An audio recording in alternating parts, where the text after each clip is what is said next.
Recently, journalist Emily Cataneo found herself with a small group walking in a remote part of western North Carolina. We trekked out there into the woods about 8 p.m. as the sun was setting.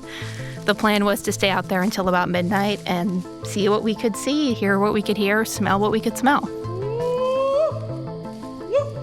Her crew had their eyes, ears, and noses out for one thing in particular.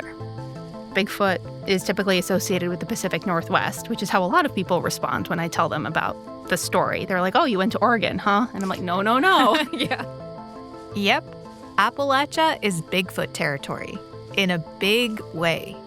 There are tens of thousands of curious folks in the region wondering where the mythical ape-like creatures live, including Emily's midnight hunting party. By that point, it was really getting to be dusk, and they were like, let's settle down and wait, because a lot of Bigfoot hunting is just about watching and waiting and listening. So we sat down on the path and started to wait. I'm Anissa Khalifa. This is The Broadside, where we tell stories from our home at the crossroads of the South.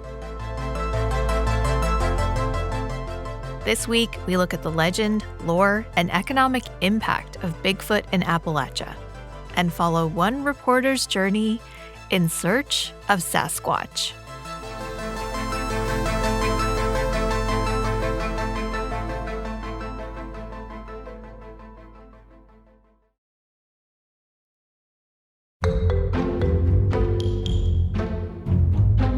Bigfoot is a big deal in North Carolina. Emily Cataneo is a freelance journalist and contributor for The Assembly, an online outlet based in North Carolina. She's especially attracted to oddball stories, and her latest is about one of the South's most unusual subcultures. There's a lot of interest in Bigfoot in this state, and people attribute that to a couple of different factors, Appalachian culture and also the mountainous regions. It seems like where there's mountains, where there's wilderness, there will be tales of Bigfoot. What or who is Bigfoot anyway? There are legends about Bigfoot from all over the world. The Yeti, the Sasquatch, Bigfoot, these are all names for this 8 to 12 foot tall bipedal ape-like hairy creature, which is basically what a Bigfoot is.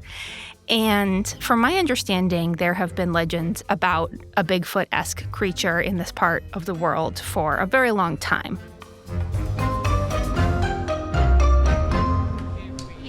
Bigfoot are very intelligent animals. They don't want anything to do with us. They want to be left alone. And that's why we don't have good pictures. I would say sort of the godfather of the Bigfoot culture in North Carolina is a man named John Bruner, who has been into Bigfoot since he was a child. He got into Bigfoot through the movies, which is a common pipeline to being into Bigfoot from what I've found. And in 2015, he founded a group called Bigfoot 911, which is a Bigfoot investigative group. So if you live out in one of the mountainous counties and you think you hear Bigfoot or see Bigfoot or Bigfoot went through your trash, you call Bigfoot 911. And they are, I believe, 9 chapters that are now spread across the Southeast with about 40 people who are active members of those chapters across the Southeast. That said, their Facebook group has a lot more people in it. I believe about 13,000 at this time. Oh, wow. And they will investigate for you. They'll take a report. What time was it? What was the noise like? What kind of environment do you live in? They'll try to assess whether the report is legitimate or not, and then they may go on a hunt to see if they can find the Bigfoot that they cited. They have a lot of tips and tricks. Like, for example, Bigfoot apparently loves glow sticks. So if you want to attract Bigfoot, you can hang glow sticks in a tree and see if he'll take them and wander on. He likes to party, I guess. Exactly. He's a raver.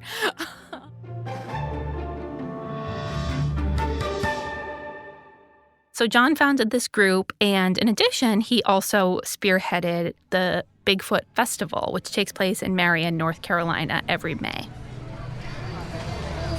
Lots of booths here at the festival. There's a paranormal road tripper booth. There's a Sasquatch watcher YouTuber making a video. And we're currently near the sign that says Bigfoot Crossing, which people are taking selfies with. And the Bigfoot Festival is quite the affair.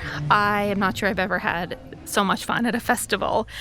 There are some elements that are just normal festival elements, booths selling cotton candy, overpriced lemonade, that sort of thing. But the Bigfoot game is strong there. There are so many people wearing Bigfoot Hawaiian shirts. There is a man there who calls himself the Bigfoot Troubadour, who roams about dressed as Bigfoot and sings Bigfoot songs. Bigfooted, you know it's my dream. Be a kicker on an NFL team. Bigfooted. And there's a woman named Yeti Betty, not her real name, who dresses sort of like a hot Bigfoot and is also a metal artist who has sculpted statues of Bigfoot after having what she described as a significant encounter with him. There are speeches on the main stage where people talk about encounters that they've had, or experts answer questions for people. So, for example, there was a question from the audience about what do you do if Bigfoot is just like always going through your trash or always in your yard, just causing issues like a deer or a bear might be. And the speaker said cheap perfume is the way to dispel Bigfoot. Not some modern perfume, but old-fashioned cheap perfume like your grandma might have worn. Get a gallon of that junk, put it around the property. They hate that smell. So how many people come to this festival? The first year, it was at least 40,000 people. Wow. How big is Marion? 8,000 people. This is like more people coming to visit for the festival than actually live in the town. Absolutely. Wow. So out of all these people, this huge number of people that attend this festival, how many of these are people who also go on these hunts in the woods and are like serious Bigfoot hunters? I got the impression that it was not a huge percentage of the people who go. I think a lot of the people who go, again, are casual fans. They're interested. Maybe they have some Bigfoot paraphernalia. I think for other people, it's like this fun, kitschy thing. And then I would say my impression, again, is that a small percentage of the attendees are ride or die hunters, investigators, etc. And you went to the woods with a small group of true believers. I sure did. Their names are Jerry Millwood and Todd Landers. And Jerry invited me and Cornell, who's the photographer who worked on the story, to go with him in the woods near his home in the South Mountains. I can't tell you where it is because he told me many, many times that I had to describe it as an undisclosed location. So it is an undisclosed location in the South Mountains. We started to climb a small ridge. It took us maybe about 20 to 30 minutes of slow hiking to get up to the top. We got to what I think is the most exciting spot, which is this huge pine tree, maybe 2.5 feet across. And Jerry was telling us that the previous October, they had been up there at night, and they had seen a creature standing behind this pine tree that was so broad-shouldered that you could see the shoulders on either side of the tree. They were up there. They had some thermal imaging, which they didn't have with them when we went hiking, sadly. He says he looked through the thermal camera and saw this creature peering around the tree and then backing up very slowly and then running away into the woods, and that he smelled it. And Bigfoot has a very distinctive smell. He smells like hog farms and decay and corpses and gross things, basically. So, yeah, that was a really big encounter for them. They brought us up and showed us, oh, this is the pine tree where it all happened. So, did you see Bigfoot? It's unclear. Okay. Coming up, we try to clear up what happened to Emily and her crew in the woods and find out why Sasquatch fits so well in the mountains and foothills of western North Carolina.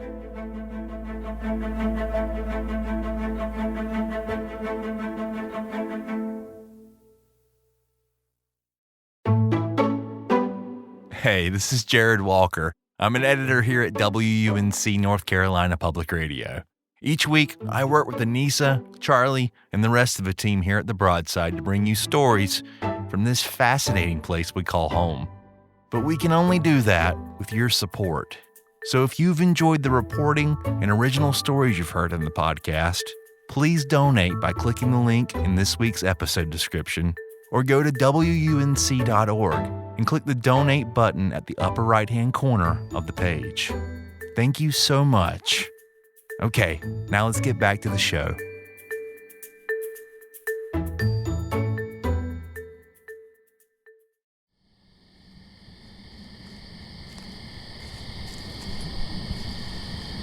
Okay, so let's go back to the Bigfoot hunt. How did it feel to be trekking around in the woods for hours? I mean, I'll say that I grew up in a rural area. I'm no stranger to being in the woods at night. But there is something, I think, a little atavistically creepy about being out there, even though I've done it a million times. And so we were sitting up at the top of this ridge, and suddenly it was pitch black, as happens in the mountains, right? And the hair on the back of your neck does stand up a little bit when you're in a situation like that. I think, again, there's just something a little scary about it. So we spent a lot of time just sitting and waiting and listening. And then Todd said, I just caught a whiff of Bigfoot. I caught the smell. And Jerry said, yeah, I smell it too. They asked if we'd smelled anything. And I will say I did smell something. It did not smell like a hog farm or a corpse, but there was a little shift in what I was smelling in the woods, a little bit stronger, like rancid floral decay kind of smell. Okay. And I said, okay, interesting. I guess that's what Bigfoot smells like. And then Todd and Jerry decided to do a couple different techniques to try to elicit a response from Bigfoot. Bigfoot calls are one way that people do that. What do they sound like? Sometimes they sound like a tortured dog bark. Sometimes they sound like a unbridled yell. The one that Todd did, it sounded completely uninhibited, loud, wild.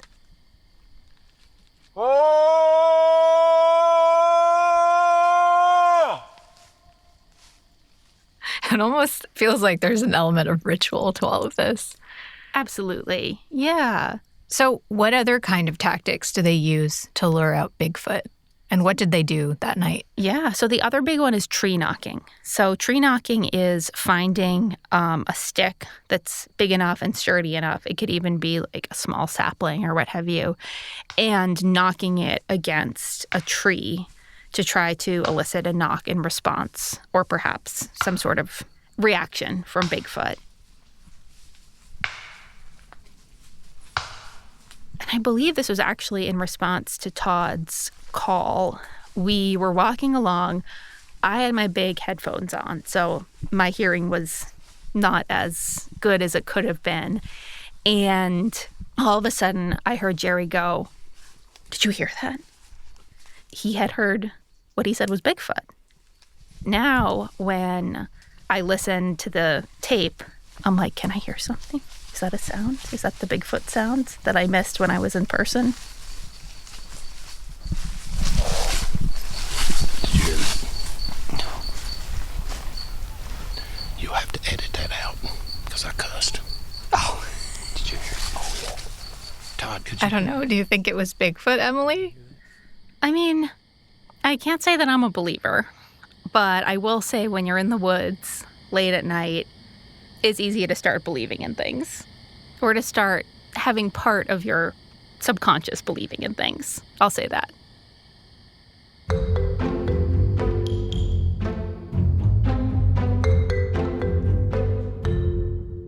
And Bigfoot, maybe it's not an animal that people traditionally associate with the Southeast, but the Appalachian Mountains are a very mystical place, and there's a lot of folklore, and we have a lot of stories about supernatural beasts in the woods.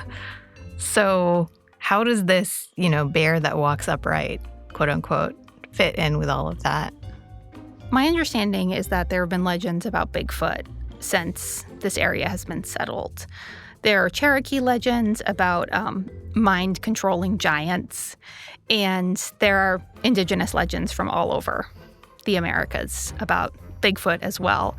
There are still old-timers in the region who'll talk about boogers, which is a special Appalachian word for malevolent beasts. Oh, wow. There are also a lot of legends in Europe about giant hairy men.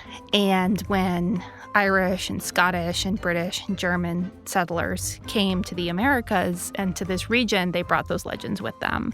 So this has been a really prevalent legend pretty much throughout the world, and then in our region too. For these true believers, who some of them are willing to spend every weekend out there, hunting Bigfoot in the woods, perhaps in the dark, what's the appeal? Yeah, it seems like it's a lot of different elements that go into it. It seems that a lot of them are very imaginative and have been thinking about Bigfoot since they were children. And this is a way that they get to keep doing that. And I think for others of them, opportunity to go in the woods with their friends and try to solve a mystery and try to gather evidence. And of course, that's very fun. An interesting theory that I've read about and that was sort of alluded to by some people that I talked to is that the more people get concerned with the environment and conservation in the woods, the more into Bigfoot they are. It's sort of like how there's this paradox where they say that hunters are really into conservation because they spend so much time in the woods and they don't want to see that habitat destroyed.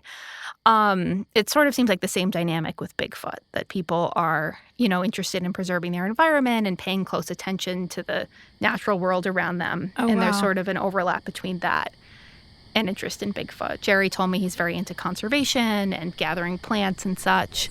That's fascinating. The only area on Earth more biodiverse from a plant standpoint than the Appalachians and the foothills of the Appalachians is the Amazon River Basin. Interestingly, too, I've noticed that some people in this hardcore community are using skills that they developed in emergency response or military roles. So, for example, John Bruner used to be an emergency responder. Now he runs a group called Bigfoot 911. Makes sense. Yes. Jerry was a military observer in the Army, and you could definitely tell that he was bringing some of that training to our hunt. So I think that part of it, too, perhaps, is using skills that people developed in other arenas of life and bringing that to the Bigfoot world. So for people like me or people like our listeners potentially who don't really know much about Bigfoot, don't have any experience like this, why should we even care about Bigfoot?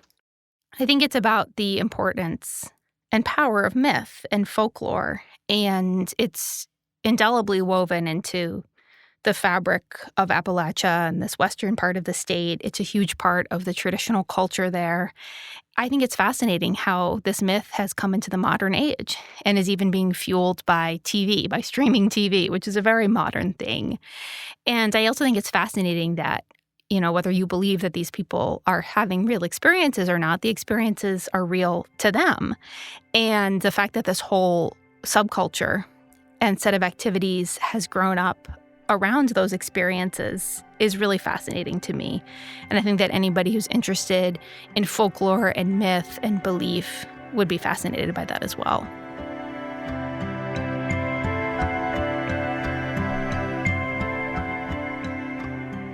So when you went out there, maybe you heard something, maybe you smelled something. What do you think about Bigfoot now? I'm a pretty skeptical person, and I think it would take, especially now that I'm not in the woods in the dark anymore, I think it would take more experiences than that to turn me into a Bigfoot believer. Would you ever go on another Bigfoot hunt? Sure, why not? It was fun.